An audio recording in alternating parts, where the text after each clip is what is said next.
What's going on? This is JT, and today we are talking to Skyler Jenkins, the world of custom jewelry by Skyler Jenkins. I've been waiting for this for 4 long years to get Skyler back on here. He agreed to do it.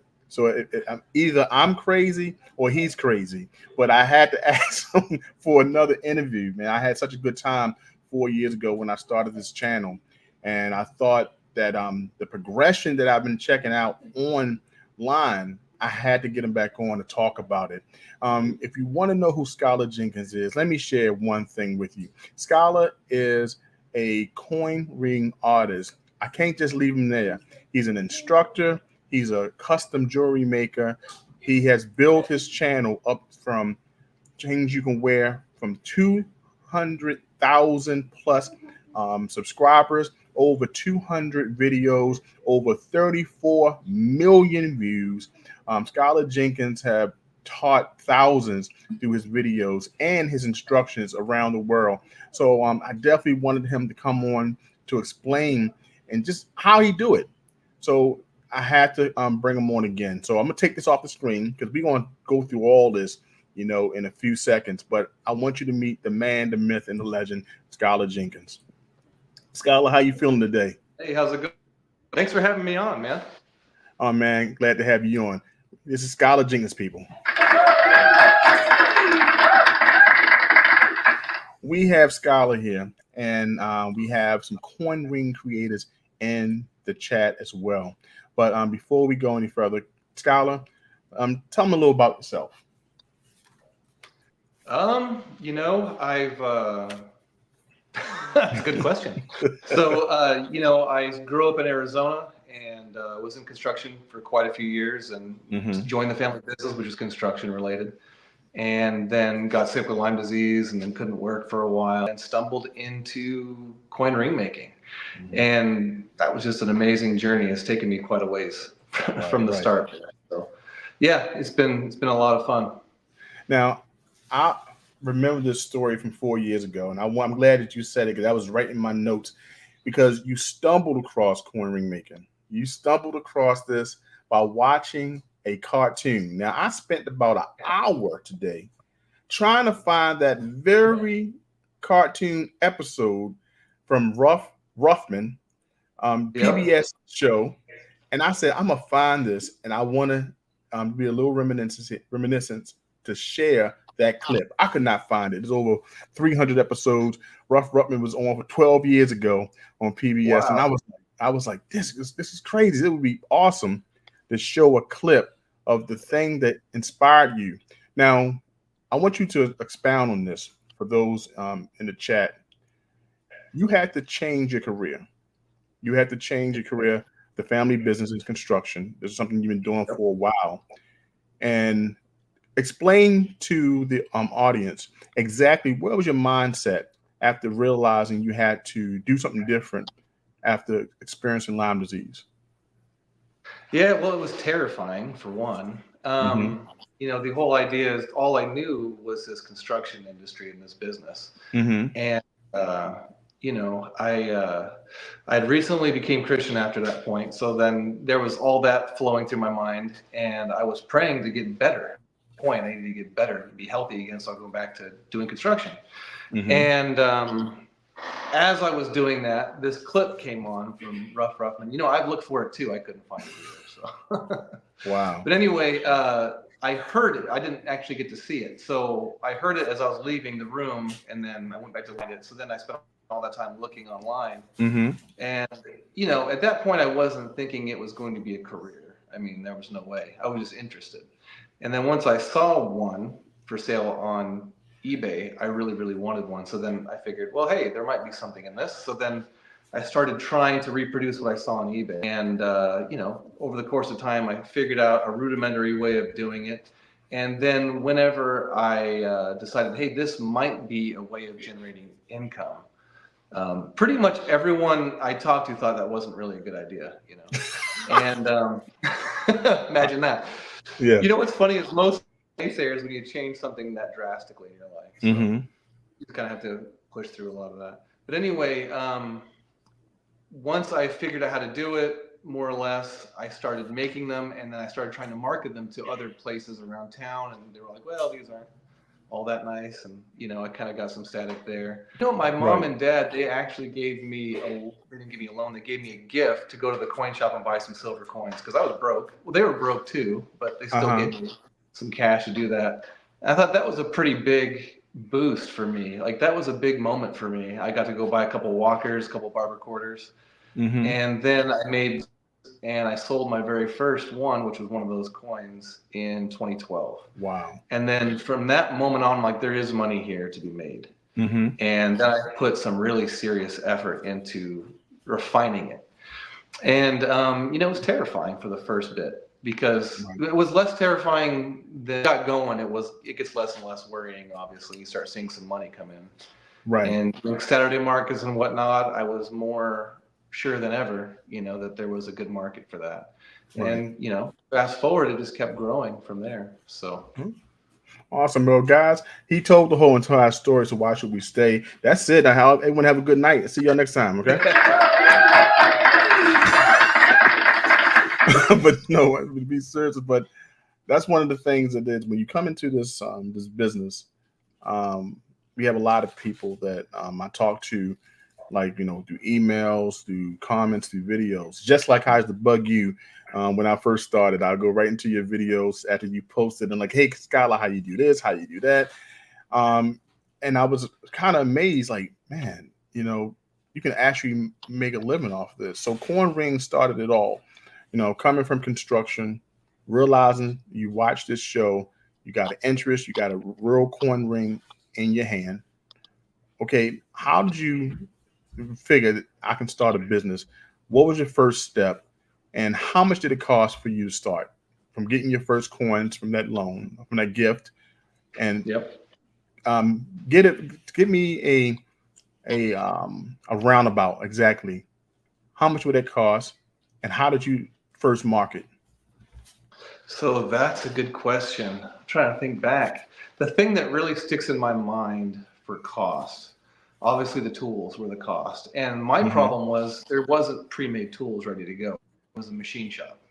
And that gets pretty expensive. So I remember my first big purchase. I had a Morgan silver dollar that I traded like a video game for. I was a kid to someone who had a Morgan dollar. I'm like, oh, that's amazing. I'll trade you a video game for that. So I had this coin. So I sold it on eBay and ring mandrel. Actually, I don't even have that ring mandrel. I gifted it to somebody else starting a coin ring business. But anyway, so I bought this ring mandrel and I bought a mallet. So those first two things. And that's the only two things I needed for a while. I was just drilling holes with a drill that I already had. And then I realized, drilling a hole is not easy to get perfect every time. To punch and die kit, Harbor Freight. A lot of you guys know that. Most definitely. It kind of is rough to use, right? They break a lot, but it's still, cuts an effective hole. So that was a really big purchase for me at that time, which was like $30 probably now. I don't know. It's not that much, but for me, it felt like a lot. And at that point, the machining and all that was a couple $100 here and there. And then Saturday markets is how I marketed. Well, no, I marketed on eBay and Etsy and Saturday markets. So yeah, that was that. There was 2 other people making coin rings on eBay at the time, and a really older guy and I can't remember, some other guy from California, I feel like. I can't remember now. But anyway, so there was a lot less competition on eBay at that point. I think it's pretty full now, I would assume. Yeah, I can assume. It's a pretty big market. If you would guess, how many people do you think, are in the coin rings now? If you can give a roundabout figure, how many do you think from the 12 years when you started to now? Thousands. You know what really blew my mind? Whenever I went to Paso Robles to meet Jason from Jason's Works, we met before, but I actually went to his house, and they had that machine shop there. They had 8 full-time employees in coin ring tools. And when I heard that, my mind was completely blown.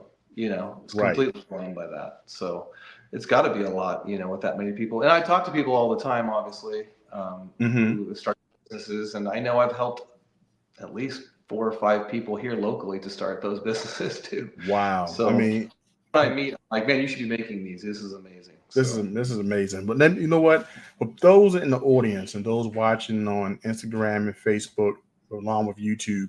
I want to show them a video of one of the first people I've seen. You was the first. This person was the second. And I want to show how where coin rings were at this time. And I'm going to show them some of your coin rings to show the trend, the progression. Okay. This right here is the one and only Fence Kid, everyone. All right. Fence Kid here had 5.9 million views 9 years ago when this video was recorded.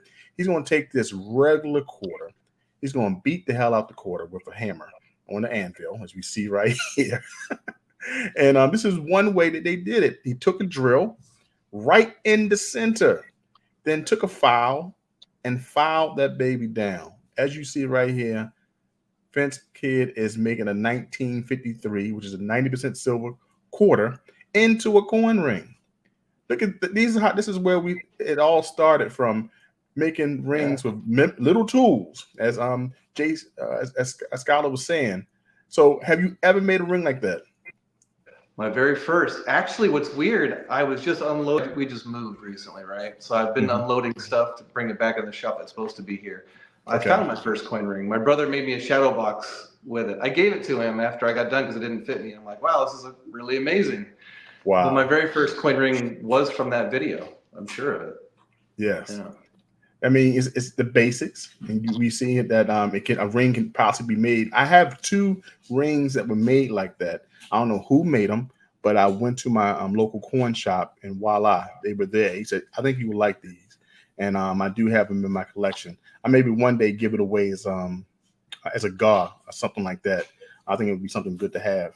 Now, coin rings was a start for you, and so what have you learned the most about going into this new venture, going from construction, working with your hands, but now working with coins, and you putting that out at the Saturday shops, and then you started this page some time ago. I believe it was October 26, 2012.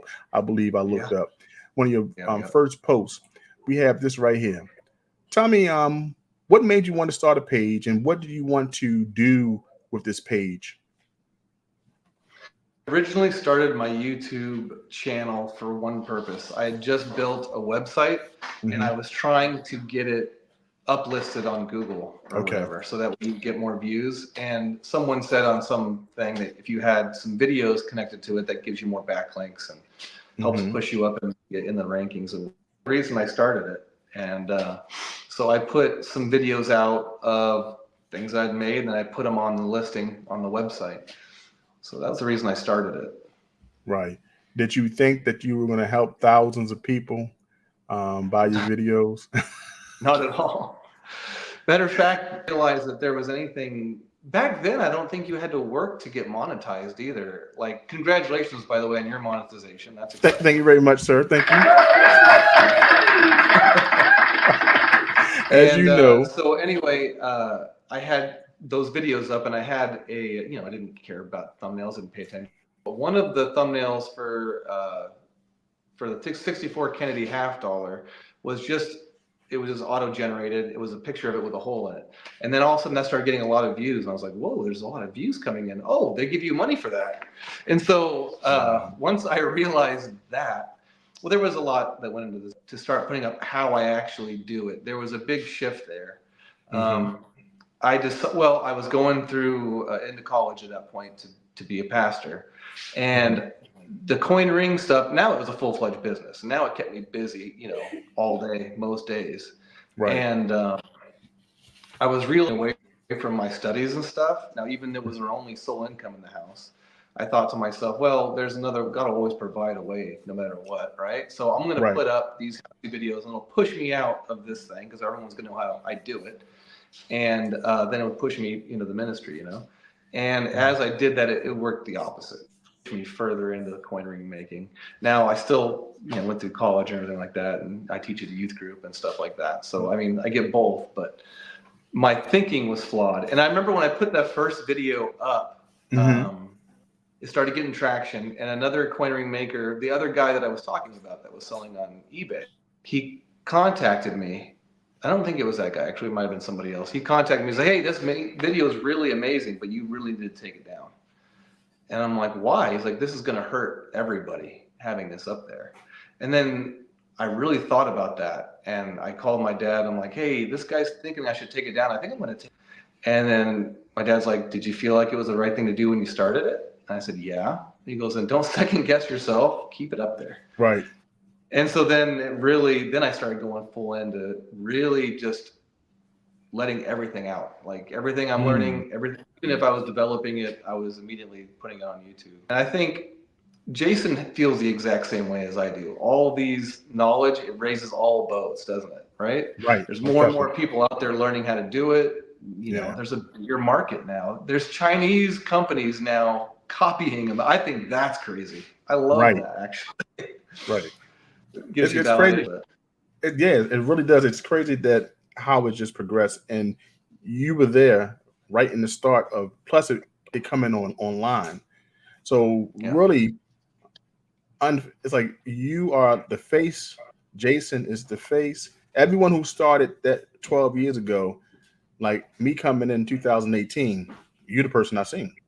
Jason's the person I saw. So we look at you being the face, even if you weren't the first person who put a ring on. You know, you are the one that people learn how step 1, step 2, step 3. But you said something very important there, because there's one thing that I really push a lot on the channel. Coin rings can be a great business. You know, tell the audience exactly in the beginning stages, because you had the weight on the world on your shoulder, starting the ministry, and also sole provider in the house. You did it by a coin turned into a ring. How did you do that? Because I don't even that's know. a lot. You got to think about it. This is a new market. You have to convince people that, hey, I can make it. You can. I'm giving you this product. You have to price it. How did you do it? Because I'm still in the side of my living room with my daughter dancing in the dining room, and I'm still trying to figure out, how do you do it? How did you set it up?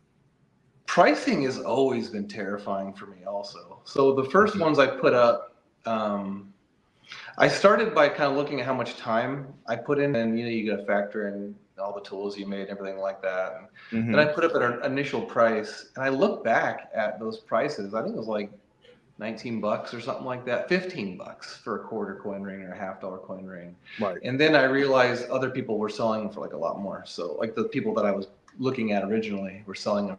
Like, oh, maybe I should push my price up. But I was so hungry for sales at the time, I was terrified to do that. And then I raised my prices competitive with them and really didn't change anything. And then it was years, I don't know, a handful of years ago, I was selling them. And I'm so busy at Christmas, like, my arms would be tired rings literally day and night, because I had so many orders during Christmas time. And but I was too scared to raise my prices. And there was this guy that bought one from Germany from me. And he's like, "Why do you sell these so cheap?"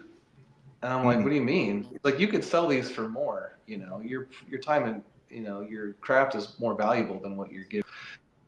And then I'm like, "Okay, you're right." And then I doubled my prices. I doubled everything, or nearly doubled everything. And I couldn't believe it. I mean, sales did slow down, but I was making more with less effort, And even now, like my Gold Eagle coin rings, they're still way below what other people are selling them for. But honestly, at that point for me, it's not about being scared to raise it. It's more, I don't want to be greedy, I'm making enough off of them. I don't need to make more than that. So the only thing that's scary about those is if you break one, then you got to go to the refinery, you lose, in trying to get a new coin. But I've never broke gold coin. So, but there's always that potential, Well, I did, and I think. Yes, I explained that in our last interview 4 years ago. Eric Eason, he convinced me to do a 1/4 ounce gold coin that I just bought, and I said, "Man, I can do it." And I punched the wrong size. It was crooked. It was off centered. So I could not get it together, I just sold the scraps. But yeah, that was a couple of years ago, and I realized that I have to pay close attention. I got all the right tools now, so that will not happen. So I'm glad I'm glad you brought that up, because one thing I like to to tell people, plus when they first start, that you can start a business, and you did the great thing by starting your page here. And over time, you built a very impressive subscriber base, 217,000 people. You have over 200 videos. And this is what I was impressed with as well. You have all the way to 34 million views in your channel. And monthly, I can't even believe that that's the case. 34 million views that you have on this channel, that people watch these videos. I saw that the video that I first saw was the time you made the gold ring. Took the gold coin, the American gold eagle, and turned to a ring. I was just blown away.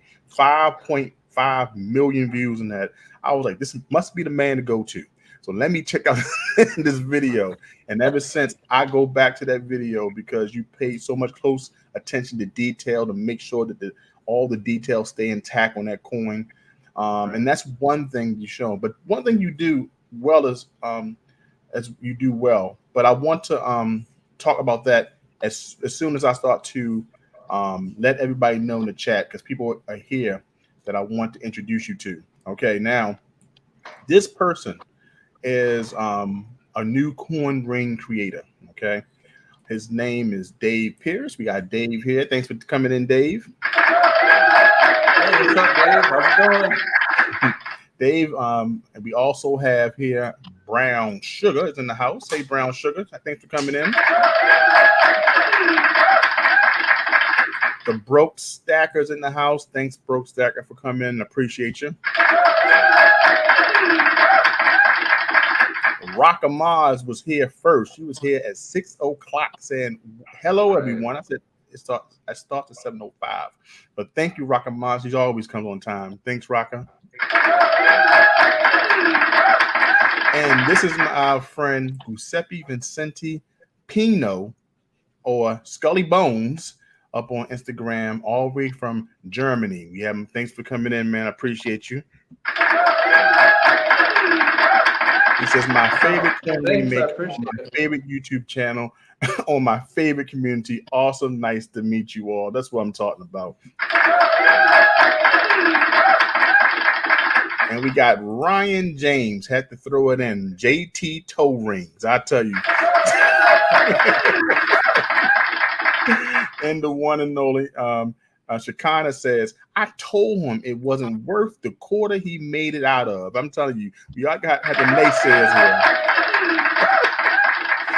here. And the one and only Hardcore Coppers in the house, that she made it finally to a live stream. And who else is here? We got the Money Level Show. Oh, and Hingle Lake. He says, Melody, I'm corrupted. How you doing? Thanks for coming in. And we have the Money Level Show saying, yo, he is a finance channel here and a friend of the channel. Daryl from the Money Level Show. Thank you for coming in. All right, guys. We are talking to Skyler Jenkins from the Change Mint You Can Wear. How do you say it? I always mess it up. Plus, when I'm nervous, say it for you. The one created the name of the channel. Go. Yeah, so it's just Change You Can Wear now. It used to be the Mint Change You Can Wear, but I changed so many words. And that's why I keep throwing it off, because when I see the logo, when I put it together, it says the Mint. I said, God, why keep on messing? It's a Change You Can Wear. That's what it is. Yeah. Thank you so much for clearing it up, because I've been over here stumbling and bumbling for the next 20 minutes trying to say it all. But I wanted to show people some of your great work, but I want you to answer some questions first for me. Now, we got Dave Pierce, right? Dave Pierce is a new coin ring creator, and I wanted to share some of his rings, and I wanted you to also help me with a case study. He ran into a problem. So you've seen enough rings. You've seen thousands and thousands of rings. So I think that you are good enough to spot a problem and troubleshoot it live on the show. Do you think you can do that? I think so. Okay. All right. Okay. All right. Okay, we got Homestead Aquarius. How you doing? Hello. How you feeling? Always good to see you, my friend. We'll make sure I acknowledge you as well. King Lipscomb, Talisha Mack, my cousin, Bob Woodart, and Coach Latoya on Instagram. We thank you all for being here as well. Thank you so much. Now we're gonna do this case study because Skyler has seen enough rings. He's seen so many rings. So many people ask him questions. I'm sure he can help Dave with these things. But let's see Dave's first ring first. It was done with a clad coin, and I want you to see his first quarter. He sent this to me, and tell me what you think. All right, here we go. All right, we got 2014 here quarter. This is Dave's first work. He sent in the pictures. Looks pretty good. Everglades State quarter here, Florida. He had a little patina he added to it before he took it off. His first ring. His first ring definitely looked better than my first ring. Yeah. Definitely looks better than my first ring. So clad rings were pretty easy for me to do because of the copper. They're pretty strong. They didn't do what this ring did. This is another one of Dave's ring he had an issue with. And this is the first case study when he worked on his first silver quarter. Here we go. All right, 1964 quarter, Skyler. See, I already know the problem. You already know there we go. There it is. There we go. So we see the issue. We see how this one turned out, different from the clad quarter. Mm-hmm. Skyler, how can we help our friend Dave out? What was the issue? So anyone who makes those 64 orbiters, if you look at them compared to a modern quarter, even one that looks like say something from the 80s, it's clad, you have George Washington's head and neck are so thick comparatively to another quarter. So that will stretch at a different rate than the thinner spots that are around his head. You start to fold that thing, it immediately goes wobbly like that just because the head doesn't fold or stretch near as much. Okay. And so you always get those little dips on both. Well, usually it can be both sides. There's ways to to mitigate that, but it's always a struggle with those silver quarters for sure. It's just something that always happens. So how can he get that wonk out?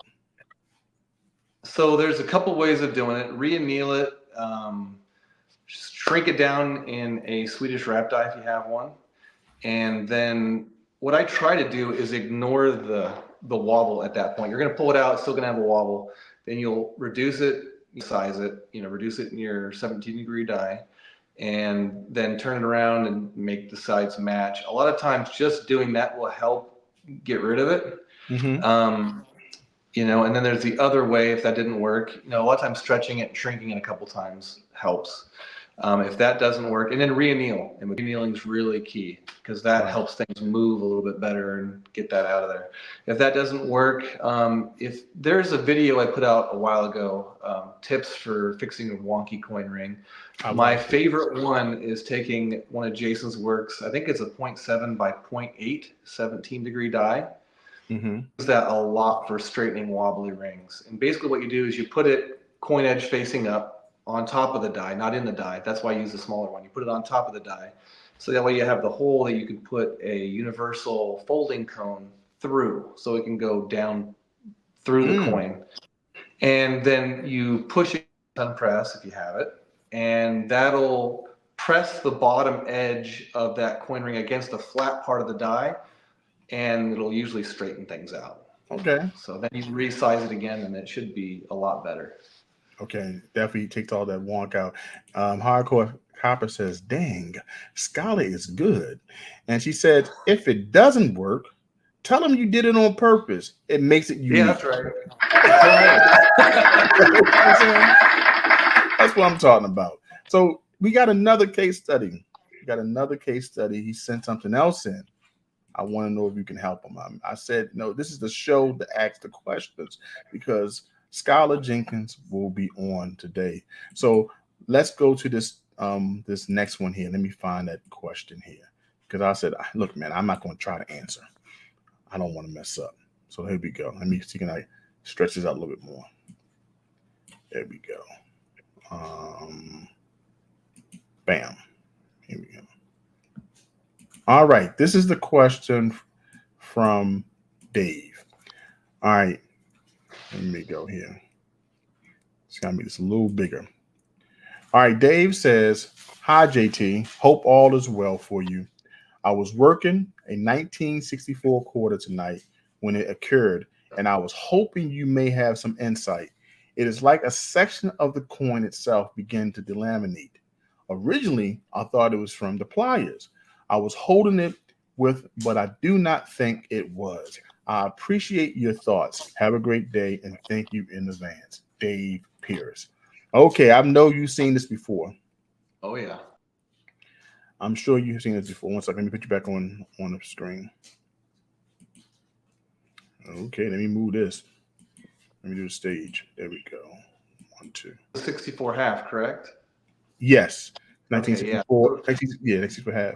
Let me see. Put you back on the screen. Let me move this out the way real quick.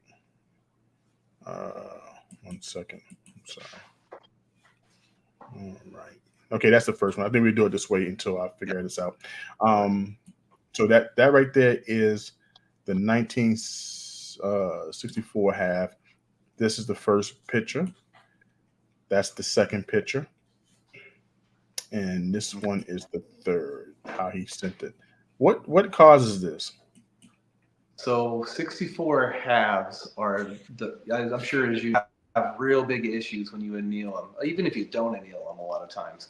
Mm-hmm. And I don't know why it only does it for that particular coin. I think, honestly, what I think happened is they were practicing laminating 2 silver planches together because they were going to be switching to those class starting in 65 with the 80% silver, 20% silver mix that made it a 40% silver half dollar. So I think they were practicing, and I don't think they got it figured out. So every time, for me, I've discovered if I anneal them at all, it's very, very little to help the problem. And another thing I did notice even recently, actually, because it's been a long-standing problem, and I still sell them. And so the reason, I get around most of my problems just by not annealing or annealing very little. Okay. And just making sure that cut edge is cleaned up really, really good so you don't split it. But ago, I got a roll of, because I usually use uncirculated 64 halves or 8. But usually I try to get uncirculated ones. So I got a roll of brand new uncirculated Philly halves. And almost every single one had those problems. And I thought to myself, Philadelphia problem. So then I stopped using Philly coins and I started using Denver. And I haven't had much issue at all ever since I switched to only picking Ds. Okay. So my advice would be to pick Denver coins, Denver minted coins, and then anneal them very little or don't. And you should avoid most of the problems. They're still going to have problems, but a whole lot less. Right. All right. Thanks for that. Thanks for that. I appreciate that. Dave, I hope that helped. I did not think about using coins from another mint. But I just agreed the other day, actually. Oh, wow. I see. That's a good point. So, Dave, I hope that helped. Now, I want to show people your work, but I want to do it right after this break. So, guys, we'll be right back. Take pride in your stack and wear it. Johnson Toe is an American craftsman who could take your favorite coin design and create art that you'd be very proud to wear and something very special to share. JTCoinRings. Handcrafts, handmade jewelry, especially for you.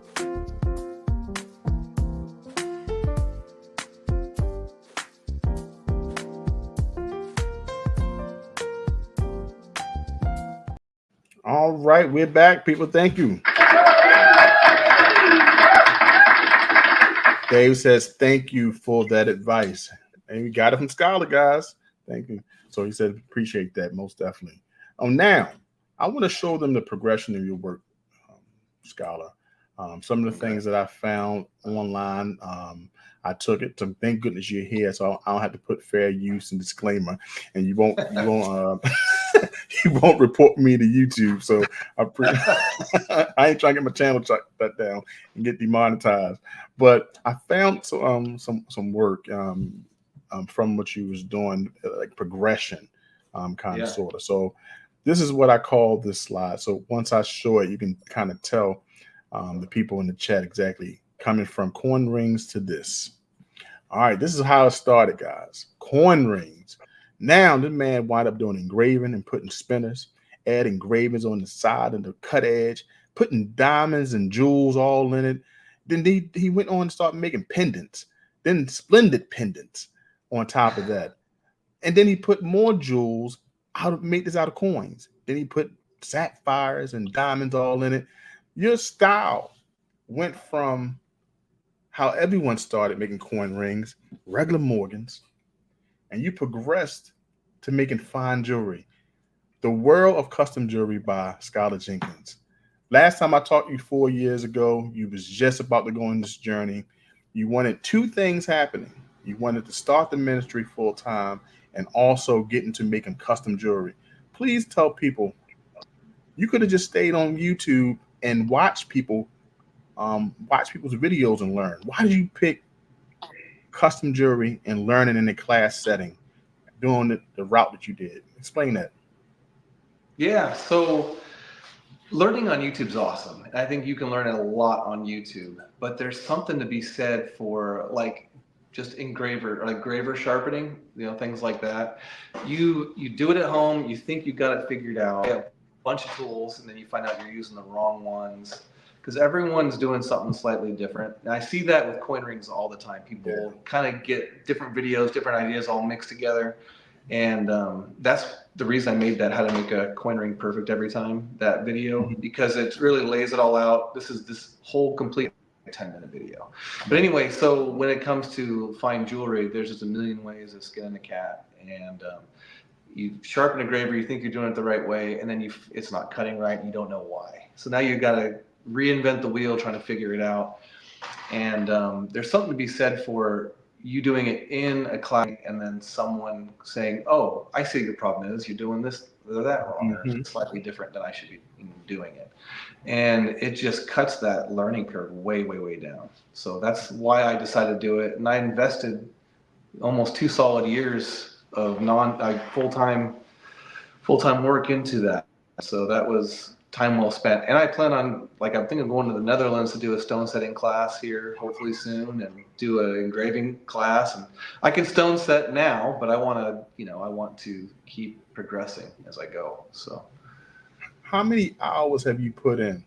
Just give me a roundabout hours of put in from that process of jewelry making.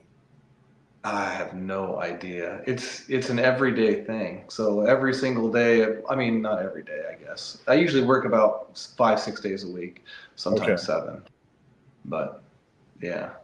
I mean, how long does it take to make one of those rings? Like we looked at these videos here, and I watched all your videos on making coin rings. So how long does it take you to learn how to set those stones? Not just set them, you also engrave. And I was like, you know what? He changed the dang game. I don't know when I'm going to learn all this stuff. I'm gonna come down, man. Come down, and I'll teach you how to set stones. We're going to talk about that in a second, because I want people to see this awesome studio that you put together. So but I definitely want. I'm trying to make my best to get you Oregon real soon. But tell me how many hours you put into this? Like, give me a roundabout, because man, you make everything look easy first and foremost. But right, down to your video style and everything. But how long would you say? Give me a guess. That's a good question. So I first had to learn how to do wax carving, so you have something to cast and make into. And my very first project, or first 2 projects, I took my wife's wedding ring that I bought for her and took it all apart, took the stones out of it, and melted it down so I could make her a new wedding ring. Wow. Same thing with my sister-in-law. Her wedding ring right now is my very first one that I cast. And so that took a couple kind of get through that, how to begin learning how to do wax carving. And then after that, it was a couple more months before I could start setting stones. Bead setting. I remember it was one of those things. I started with flush setting, I think everyone probably, most people probably start with flush setting.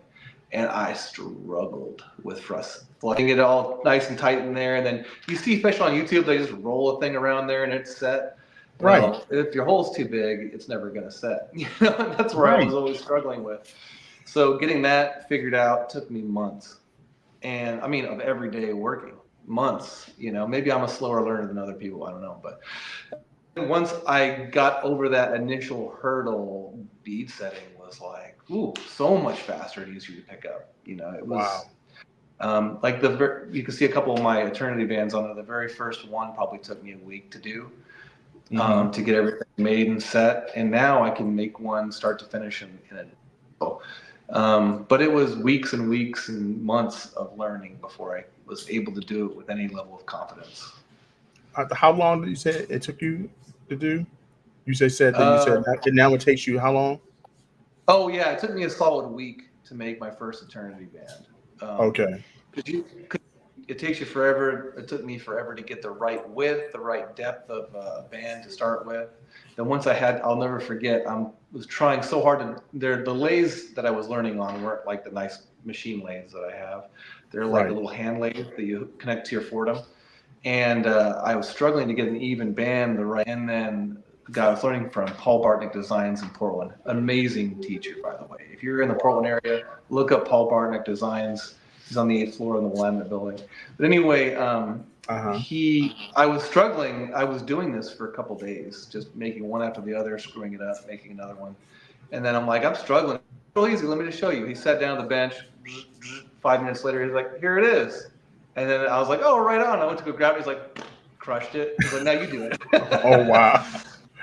But anyway, that's the way you learn, though. Right, that's right. So then I finally got that part down. It took me quite a while. And then you get it casted, which is really, to be honest. And then you start setting stones in there. So you have to lick each stone individually and stick it onto the band so that way it stays on there. And that's why you see, like, whenever I'm setting stones, they're all upside down on the band. They're all stuck on there just a bit. And then getting the spacing perfectly even all the way around. The first, was trying to do that. It took me days because I would do it wrong, take them all off, start all over again with a different spacing, and then do it all over again and do it all over again. And then once you get that part down, which took me a couple days, drilling all the holes, getting all the holes even. There's a lot of steps there. Bright cutting the edges, that's a lot of practice. So it took me like a week or two to do the first one. And now, I'm confident doing it. And, I can do one in a day. Start to finish from wax to a completed ring takes about a day.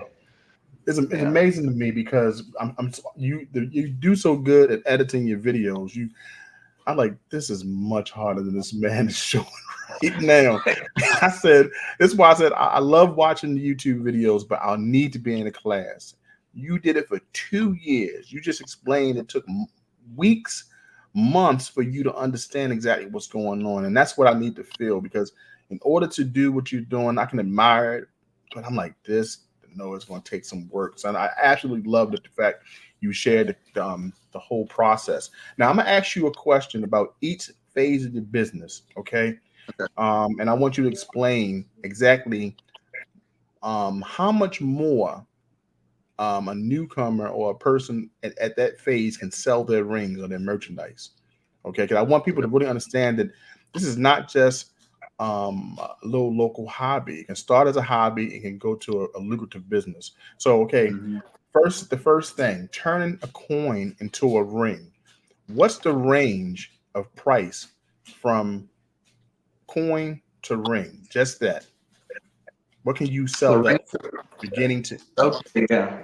So for me, let's take a Walking Liberty $half, for instance, right?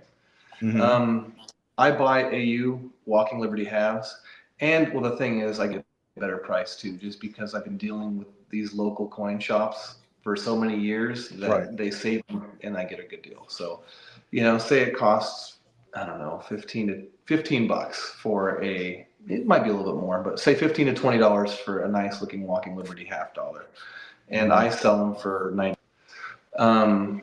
That's what I sell them for. Other people can sell them for more. Other people sell them for less, but I feel like I'm pretty close to middle of the road there. Is that the question you were more or less asking? That's great.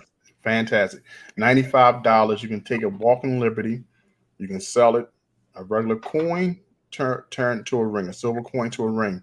Now you add the lathe into your shop. Now you can do things on your lathe. What is the range now from doing lathe work, adding spinners, and beyond? What can a coin ring crafter look to make using now a coin to his lathe machine? Right. So take, for example, my Morgan dollar with Canadian penny spinner, the one that I make. So I sell a regular Morgan dollar for $165. I sell the spinners for $309. I think about it is I take the price of the Morgan dollar, I take the price of the Canadian penny, say how much I would charge for that, and then the rest of the cost there is just machining time. So that's why I come up with the price of $309 for those guys. Okay. But it adds a little bit of time. It adds a little bit of difficulty. Once you get good at fitting them together, though, it goes pretty smooth. Awesome. All right. So now we move from the lathe machine. You have now used the art of lost cast wax. You can make anything now. I've seen you make pendants out of a pine cone. I've seen you make pendants from honeycomb with a beautiful yellow diamond in the middle. So tell me now, how can a person take scraps of metals from their silver coins and stuff from the lathe in order to make these things? What range will they be able to make now with having this wax cast inside their studio? So here's a secret. I don't want anyone to know it, but I don't make near as much money doing that. Okay. Oh, wow. I make way more money doing coin rings than I do fine jewelry. Different. But wow. It's more of a passion of mine. Now, the interesting thing about fine jewelry is, like, it's a good example. I'm making a wedding ring for somebody right now, right? Okay. So I got this. It's one of those 2 diamond wedding rings. Okay. I spent days working on this stupid thing, and I'm gonna make like $1,000. So if I would put my same time into coin rings, I'd make exponentially more money. But this is a challenge. I really enjoy doing it. Wow. And the other thing with fine jewelry, you're kind of a stone dealer. That's where you make your money, is in stones. So if you're making something with lower end stones, you're not making any money, unfortunately. Wow. But it's a lot of fun, you know. Well, like, here's a good example. This pine cone pendant that I'm wearing right now. I'm test driving. Absolutely love it. It is for sale. Right. But this is like, it's almost, well, it's an ounce of gold, just the little pine cone, you know. Wow. So I have it up for sale. I had it appraised at like 17 grand or something like that, including the chain, because I made the chain too. And I have it up for sale for like, I think $8,000. If someone came along with 6 grand, it'd be an easy sell for me, honestly, to move it along. But the chain took me, I want to say it's like a half ounce of gold. I have to weigh it again. It's been a while. But that took me all day to make. And, you know, a lot of people don't make chains. They're obviously machine made most of the time. So a handmade chain is worth more, obviously. Yeah. And then I set up that too. So that took another day or so. Now, if I was to sell that one at $6,000, I'd make a couple $1,000 probably, and that would be worth my time for sure. But as a rule of thumb, I always find it kind of interesting that I make way more profit in coin rings. So now, Skyler, I don't want you to brush past this. You started in construction. Yeah. Yep. You start making coin rings out of silver coins, walkers, walking liberties, $50, quarters. Then you stumbled across this wax and you started making pendants and chains, bracelets made out of Legos. I mean, the progression is what I'm saying this because I want people to see exactly what's possible. Now, you did something. You did this. What advice would you give people to follow the same path that you followed in this? What would you what advice would you give? Yeah. So my advice, honestly, as moving from coin ring making to like the fine jewelry world, for the first thing, if you're doing it for profit, it's not for you. I don't think it'd be something that you would want to do. I don't think it'd be worth your time, honestly. But if you're really passionate about creating things, for me, taking something from an idea, writing it down, and then having it become reality, that's exciting. I love it. I'll do it every day of my life if I'm allowed to. Wow. So you have to have that passion for wanting to create something. If you have that, then it's worth the effort. And then what I would strongly recommend if you're just wanting to dip your toes into the process, because it's expensive. It's very expensive. But there's silversmithing classes out there where you can learn how to make a basic ring, how to use, how to solder. Soldering is a really big thing to learn. So I would find a local silversmithing class to get started. And once you go from there, honestly, even if you just stopped right there with silversmithing, use a rolling mill, learn how to solder, maybe get a lathe. That's a little bit beyond silversmithing, I think. There's a little machining there. But that right there is pretty low entry cost to get into that. And then say you get into that and you're really excited about it, then you start looking at learning. There's a lot of schools out there, probably some in your area. A lot of them are overseas, unfortunately, and it costs an absolute fortune to learn. So like this place in the Netherlands, you can go there for a week, but now it's expensive to travel overseas, like really expensive. And the class is really expensive. So, I don't know how someone justifies that, to be honest. It got to be passion. I'm constantly trying to figure it out myself. It definitely has to be passion, and you want to continue to challenge yourself. So if it wind up happening for anyone, just do it, because it's got, like you said, it's got to be something you love to do, because sometimes the money's not there. Like when you tend to learning about making custom jewelry, you got to want to learn how to do it.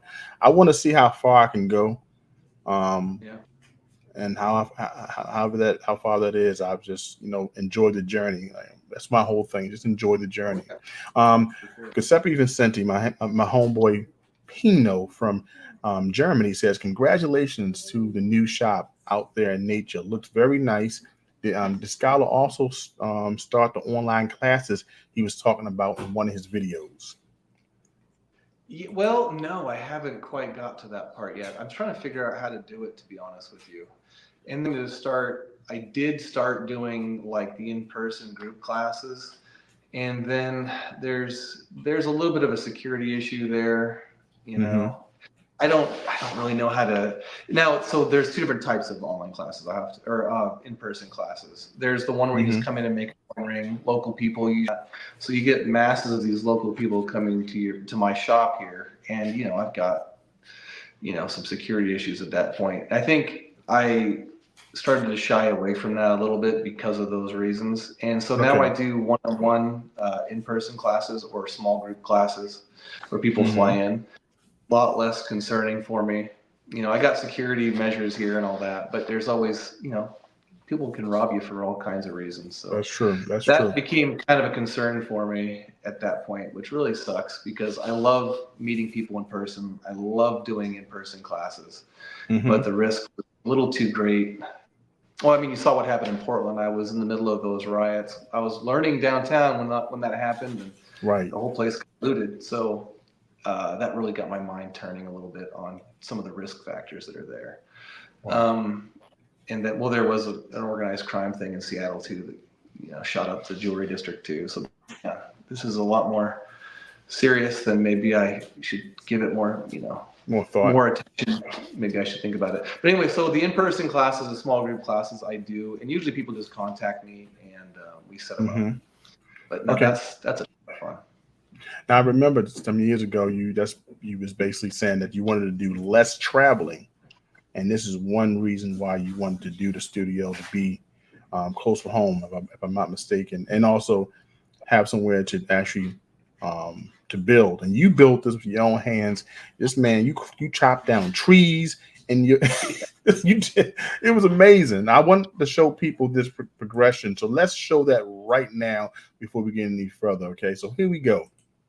We got Skyler here putting together this part. Now I didn't even show the chopping of the trees because I was trying to find that video, but this is how the structure went, which I thought was amazing. You went full turn from doing construction, then coming right back to construction, putting together your studio on your property. So we see here that you got everything up, studs up, and everything. Looks wonderful. Looks wonderful. And then we get right down to this. This man started adding the walls, the painting, and stuff like this.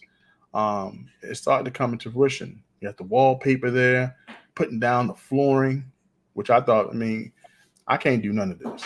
I can't do anything other than make this ring. I try to do this. My house is gonna look made out of cardboard. You hear what I said? That's how it's gonna look. What's that? My house is gonna look like cardboard. Look at the classes. I'm gonna have a cardboard house trying to do this, but it turned out beautiful. Now I remember when you was cutting down the trees to this. It's interesting though. I have to tell you, just encouragement. I didn't know what I was doing, so that wasn't the type of construction I was in. Okay. So we did mainly concrete. Well, I did the pad. I felt comfortable doing that. Even that, oh my goodness, that was a disaster at first too. Right. I didn't show all that. So when we first I cut this flat area for it, and I never knew how to use a backhoe, and then I drove it up here, and I was like, oh my gosh, I got into it immediately, almost rolled it. So then it was a learning curve there, how to use that machine and everything. This whole shop's like a YouTube shop, honestly, because every time I got to the next step, I'm like, okay, I got to start learning. And then so I look on YouTube, figure out how to do the next step. Wow. Like Mill in the Wood's a great example. Like I was looking on YouTube and I saw someone milling wood, and I'm like, oh, that's cool. I got trees. We just logged the place where there was a bunch of leftover trees that the mill didn't want because they were too short. And so I'm like, oh, go get a mill. So I went and bought a mill and put it out here. And the first week I was like, oh crap, I made a mistake. It was a big waste of money I just made. And then, you have to figure it out. So then you just keep pushing forward until you figure it out. And then so I milled all the wood off the logs and dried them, and then we poured the concrete, and then I've never built a building in my whole life, so which has been very helpful. My brother's a contractor too, so I leaned on those guys pretty extensively on the framing portion. Actually, my dad helped me frame the entire thing. It was him and me framing the whole thing, which was a huge blessing, getting to work with my dad for a couple of weeks doing that. But it was. I didn't know how to do drywall, so then I was learning how to do drywall. The electrical was a disaster for me first. I had no idea what the inspector was looking for. And I wired this entire shop with a really heavy gauge wire, because I wanted to make sure if I'm going to do it, I'll do a little bit better than what I should. Well, that created problems with the inspector, and he pardoned too. So that was probably half the problem. He was really putting it in the microscope because he thought I was trying to trick him. He wasn't understanding that it was just going to be my jewelry studio. Right. Like whenever I was putting in the fireplace, he came in to do the inspection. I think I was like, okay, this is way nicer than a shop. I know what you're doing, and you're not going to get away with it. I'm like, man, that's nice. And I tried to explain. I'm like, I got a YouTube channel. He didn't want to hear any of it. Until he finally saw when he came in for the final that I had all my jewelry stuff in there. He's like, oh. Right. Oh. Now, it was really nice after that. How did it feel after getting to this point of finishing it? Because it looks wonderful. You got the beautiful. I mean, people have been commenting on the beautiful view that you have in the background. How did it feel to have it finally finished? You got your place that's yours. You help build, that you can do your classes and keep this journey going on. How did that feel? Honestly, even still, it feels like a complete dream. Like I can't even believe I'm here. I started in my laundry room. That's where I started. I had no other space to put it, so I put it in my laundry room. And I was putting up YouTube videos from my laundry room, but I just made one square look really nice. Like 4 feet of just enough for the camera to see, right? I remember Jason, I got to come out and check out your shop. I'm like, yeah, come out and hang out in my laundry room anytime you want. Right. But I went from there, and then I moved into I closed in a side porch. And I thought I was in tall cotton there, man. It was nice. And compared to the laundry room, and even that, so then when we moved from that to this, it's like this is a purpose-built shop, and it's proper, and I've got like heat, and I've got proper benches and proper lighting, and Right. every day I walk in and I sit here and look out the windows, and I'm like, thank you so much. This is something I don't deserve at all.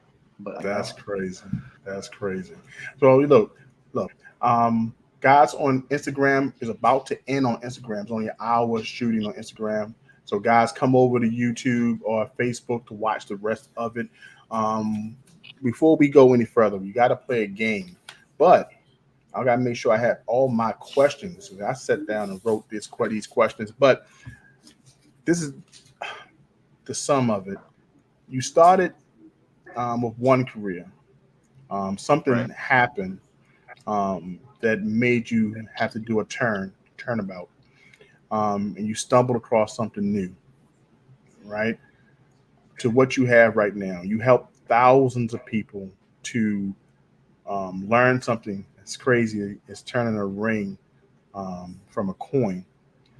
What are you looking to do now? What do you hope to give people who stumble across your page and see your work? And please share about also your mission, your life mission, in that answer, if you could. Right. So I started this when I was sick with Lyme disease because I couldn't hold a job. Mm-hmm. And, like I was saying, like when I found it, I was praying to get better, but then God plopped this thing into my lap. And so for me, honestly, starting this business was pretty easy. I mean, I was terrified along the process because we were full on broke. I could barely afford food. And like, so that was terrifying, but really the progression of that business was pretty easy for me. The path was laid out for me. I just had to walk in it. And I recognized that this wasn't just for me. So a friend of mine just the other day, a really close friend of mine, he started off as a magician, working some other things, but really cool guy. And he's doing leather work, and he came over and I'm like, why don't you learn to make coin rings, And he loves coin rings. He wears a bunch of them. And I'm like, yeah, you can do this. It's really easy. You can figure it out. And then supplement your Saturday market stuff with the leather. And so I a bunch of stuff to use in order to make them. And he's like, oh, this is too much. I'm like, no, you have to understand, this is not for me. This is a blessing that I have to give out. Mm-hmm. And so that's why I still answer everyone who ever sends me a question. I always take the time and answer people who are struggling with this or that and the other thing, because I know it's hard to learn solely on YouTube. Right. When you run into a problem, you're second guessing literally everything in order to get that problem solved. So if I can come in and help direct some of those things and figure out what the problem is, I'm more than happy to help. Right. There's a lot of people out there I've talked to people all the time with PTSD or some other physical element, or a lot of time it's just feeling useless once you're retired or you can't go out and do things. Mm-hmm. Well, this gives people something to do that's productive, and they can fund a lot of their lives. So, it's definitely worthwhile. Something you can make money at. You still got to hustle, obviously. There's always going to be hustle involved in it, right? Somewhere or another. But yeah, I really truly believe that other people can do this exact same thing that I do. Right. I'm nothing special, that's for sure. So, Hardcore Copper asked the question: what do you want people to take away from your channel? That's another really good question. I wish I thought more deeply about it. At first, I wanted to teach other people to share that blessing, like I was saying. I want them to take away the fact that, like I just said, I'm not a talented person, really. Mm-hmm. What it comes down to is, like when I was learning how to make when I was learning how to make fine jewelry, there are some truly talented people in that building who can easily come up with designs, really creative. I struggle with the creative process like crazy, and I'm constantly second guessing myself. So if I can do it, I know other people can too. And just follow your passion, and you'll eventually pound your head up against the wall enough and get it done. Right. So I want people to I want them to take that away from my channel, that they're capable of doing it. Right. And on a bigger sense, and it's more implied, and I try not to get into it too much, but like God gave this to me. That's a huge thing that I would love. Like, look at what, it's not me who's done it, and no matter what you're doing, it could be coin rings, could be anything. Like it says in Philippians, he who has begun a good work in you is faithful to complete it until the day of Jesus Christ. If God put something in front of you, he started a good work in you, he's going to all the way through to the end. And I know in this world, there's so many things that are worrisome, and like, am I going to be able to pay my mortgage? Am I going to be able to pay my rent this next month? Well, did he begin this work in you? Well, if he did, if you've accepted Christ, if you've begun that good work, he's going to take you all the way through. I was sick with Lyme disease. I had no money. And for some reason, he worked through all those things and gave me this amazing career, and healed me of Lyme disease too. So I'm back to being healthy again. Like this summer, when I was still sick with Lyme disease, I went to lake, and I was too sick to even put my tent up, So my wife had to put it up for me, which is, it's horrible. But while I was there, I saw these backpackers doing the Pacific Crest Trail. And I'm like, I couldn't even imagine being able to do that. And now I'm healthy, and I'm going to be doing it. Wow. And man, oh man, he brought me through that. So the struggles people are going through. I mean, here's a good example. My YouTube. I can't believe I was watching the other night your last show, and you were talking about I had 34 million views. I was like, do I? Holy crap. 34 million views. Like, I didn't do that. I'm not that interesting. So.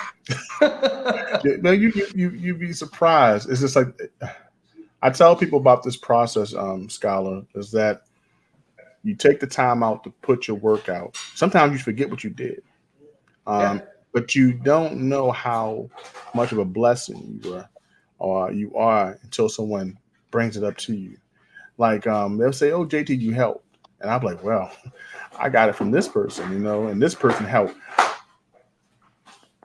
Hold a second. The noise.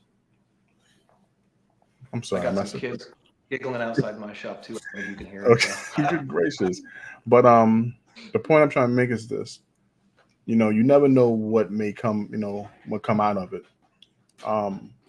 You came this way. I would have never knew anything about you if Lyme disease didn't come to your body. Right. Now, it's a terrible thing to say, but I would have never knew. I wouldn't have known. I wouldn't have known that what I want to use to be home or to take a place of a part-time job if I didn't stumble across coin rings. JTCoinRings would have not. I would have been JT toe rings, JT spoon rings. It could have been a whole bunch of other things, but I stumbled across collecting coins, and this is what I came. And it was your channel. So I mean, God does that.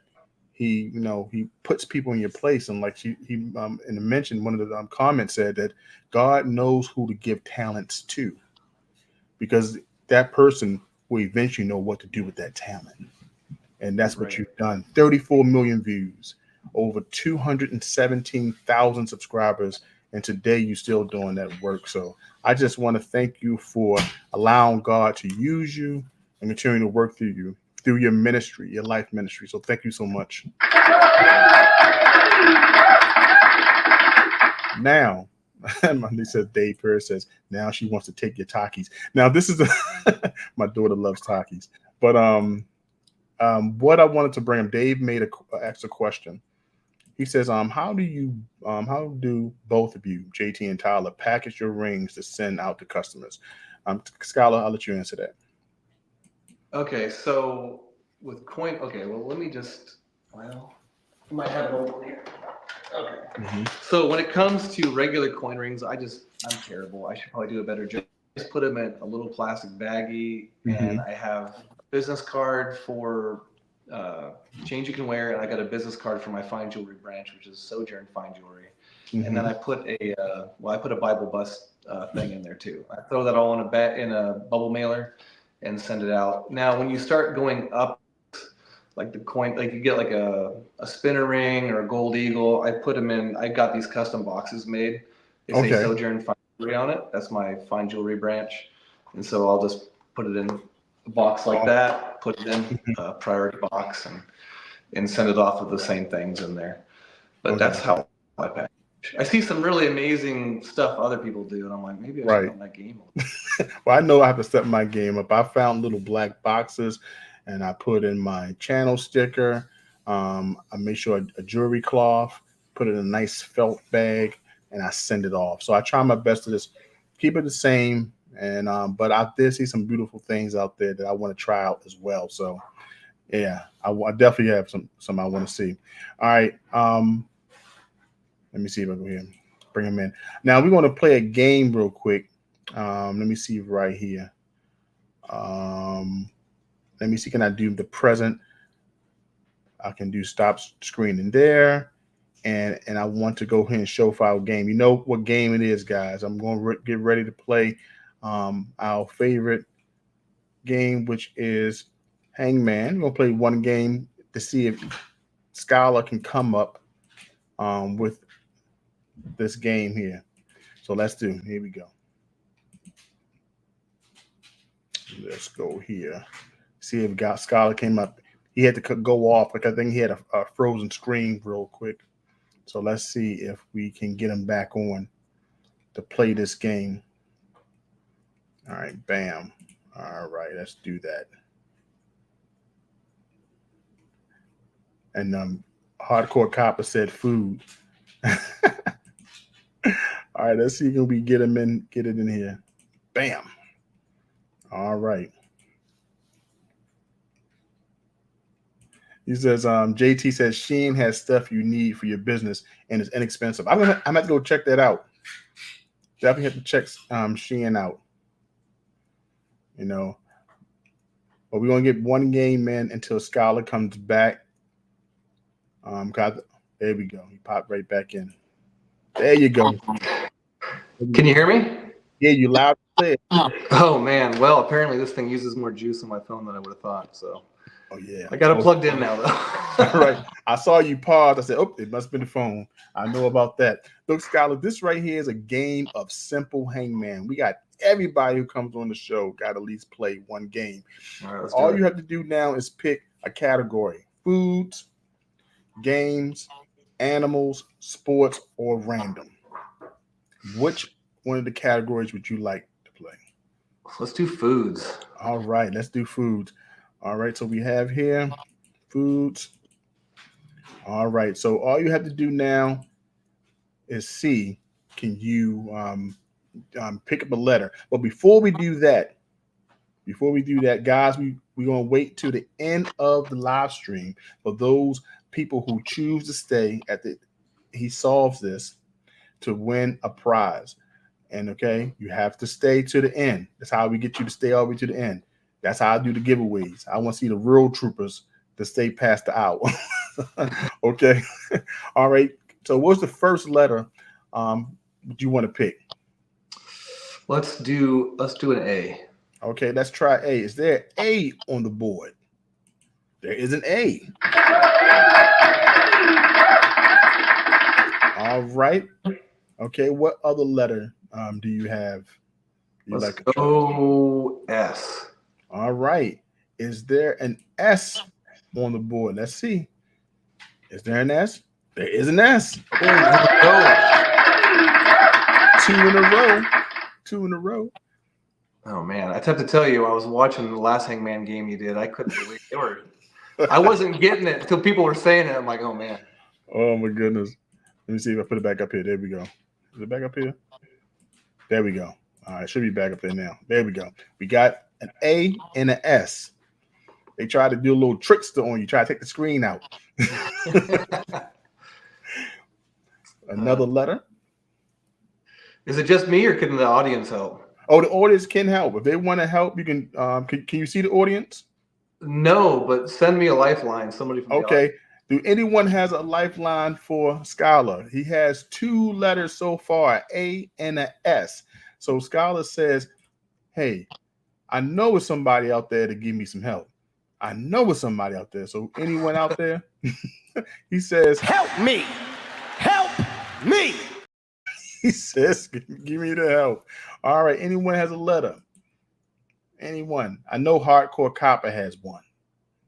And where's Rockamaz? Rockamaz may have one. And we know Giuseppe Vincenti, my man Pino, he probably sleep. He's out in Germany. He's probably about 2-3 o'clock right now in the morning. Yeah. So Dave Pierce says, give me a P. Hard Copper says, give me a P. Do you accept that lifeline there? Let's see what a P does. All right, let's see. Is there a P on the board?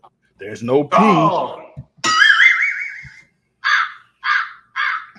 There's no P. All right, I'm feeling a T. Let's see what happens with the T. All right, let's see. Is there a T on the board? There's no T. Dang. Let's see here. All right.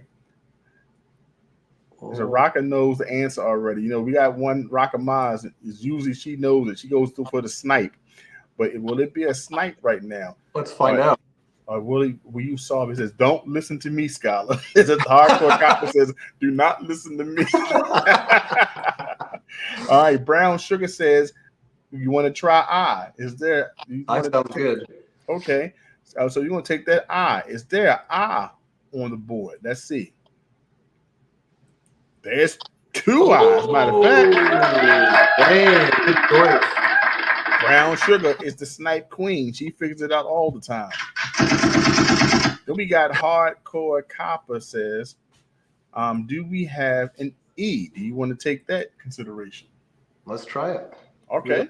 Mike's All left right. here. Do we have an E? We don't have an E. Oh. What we have is one hand waving up in the air.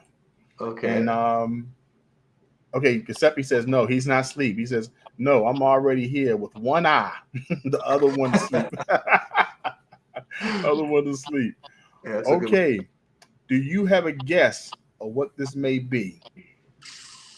Does anyone still want to try sniping it? Because I got no idea. I'm thinking Asiago. That doesn't make any sense. We got the queen sniper herself. Brown Sugar said it may be raisins. Is it a snipe? That's good. All right. Is it raisins? Let's check. Is there an R in the house? There is an R. And we're in there like swimwear with an N. Is there an N? There is an N. It was raisins. Congratulations to the snipe queen herself, Brown Sugar. Yeah, I told you. Way to go, Brown Sugar. Way to go. Now, we're going to have to do a giveaway for that, okay? So, guys, I want you to look at the screen, but you will have to come back right after this commercial break. Take pride in your stack and wear it. Johnson Toe is an American craftsman who could take your favorite coin design and create art that you'd be very proud to wear and something very special to share. JTCoinRings, handcrafts, handmade jewelry, especially for you.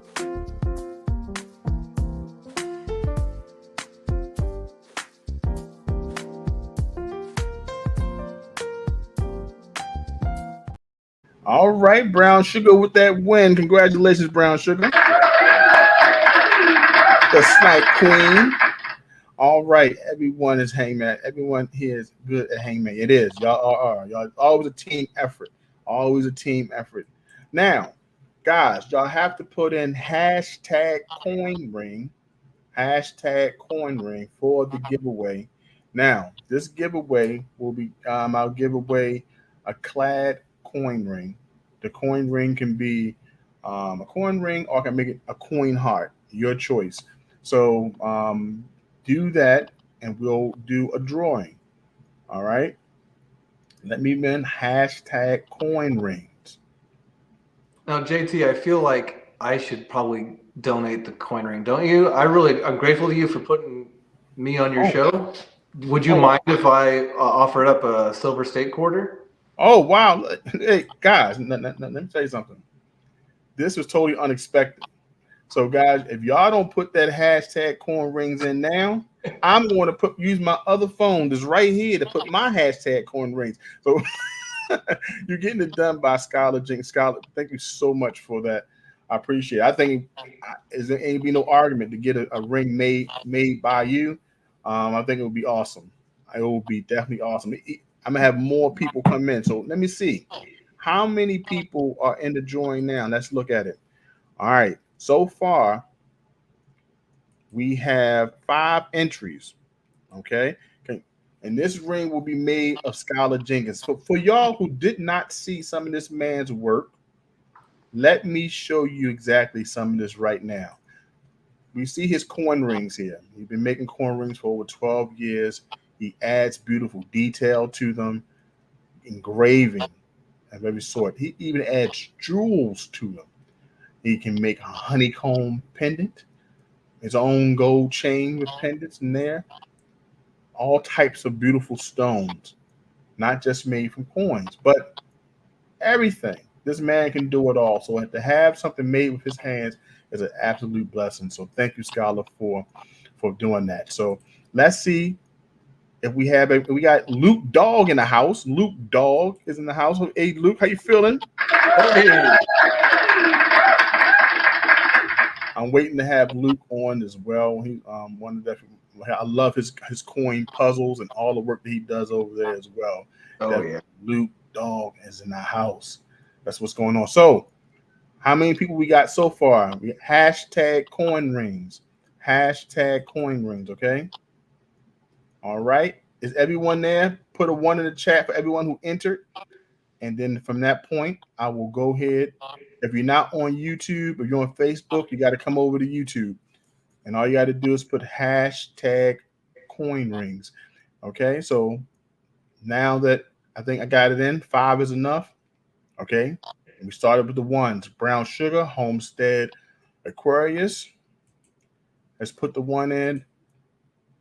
Brown Sugar has Dave Pierce, Rockamaz, Luke Doghouse said he want 1 too. Okay, so he's also in the running. And I don't see Giuseppe probably went to sleep. He probably went back to sleep. He had 1 eye open. Okay. So there we go. Let's go straight to it. We got 6 people in. I'm about to do the drawing. All right. 5, 4, 3, 2, and 1. Here we go. Who will win? There we go. And the winner is Rockamaz. Congratulations. Rockamaz won the coin ring. So Rockamaz, what you have to do is email me at jtcoinrings@gmail.com. That's jtcoinrings@gmail.com right here. Let me know the ring size, and I'll give that to Skyler. And Skyler, you want to mail it from where you are? Yeah, for sure. And it's just, make sure you signify the state you wanted to. And okay. Yeah. And also, unless you wanted another date, any quarter coin ring is fine. So. Okay. So if you have a date, Rockamaz, if you have a certain state, please let it know in the email, and I'll relay the information over to Skyler. Thank you. Congratulations. It's awesome. I want to thank all of the people who came into the chat. Number 1, thank you, Skyler, for coming in. Skyler, let them know where they can find you. Yeah, you can check out my website at changeyoucanwear.net, and I'm on Instagram under Change You Can Wear, and Facebook and YouTube on Change You Can Wear as well. So awesome. And I'll make sure I put all of those places, destinations in the description of this video at the ending. So if you want to go check out his Instagram, his YouTube, and also his other his website to go check out more of his work, all that stuff will be in the description below. But I really appreciate you, Skyler, for taking out the time in your schedule to do this. This is like a big honor once again. I wanted my daughter to come at the end, like she did 4 years ago. Because when I watched the video, she came in and introduced herself, but she was making a whole bunch of noise earlier. When she left out. So we'll definitely do it another time. I want to get with you to do some things for the members of the channel. Just like a private conversation, maybe a 5-minute talk about the jewelry making business. I always want to share a live video for everyone, and maybe something in the near future that we can talk, maybe do a Skype or something like that, just to add the extra to the members. And you may say members, because I know you don't do members on your channel, but I just got new members on this channel, and I had one of the members to do a testimonial video. So okay. I had to share it. So this is the Redhead Step Stacker telling people about what are the benefits of being a JTCoinRings channel member. Hi, my name is Redheaded Step Stacker, and since I've become a member of the JTCoinRings channel, my life has improved dramatically. Yankee Stacking has been contacting me for silver advice. My ex-wife started paying me alimony. And beautiful women at least 2 or 3 times a day approach me with my favorite desserts. So if you want to improve your lifestyle, I highly recommend becoming a member of the JTCoinRings channel, the hardest working guy on YouTube. There we go. The membership has its purposes, and thank all the members for joining tonight. Thank all the subscribers for coming in from Facebook, YouTube, and Instagram. Thank you, Skyler, so much for coming here, man. It was definitely a pleasure for you to share your art and share your story. I really appreciate you. Yeah, I really enjoyed it. I always enjoy it, so thanks. Awesome, man. So, guys, y'all take care. And guess what? You know what I'm going to do. I'm going to see you next live stream. Peace. Take pride in your stack and wear it. Johnson Toe is an American craftsman who could take your favorite coin design and create art that you'd be very proud to wear and something very special to share. JTCoinRings, handcrafts, handmade jewelry, especially for you.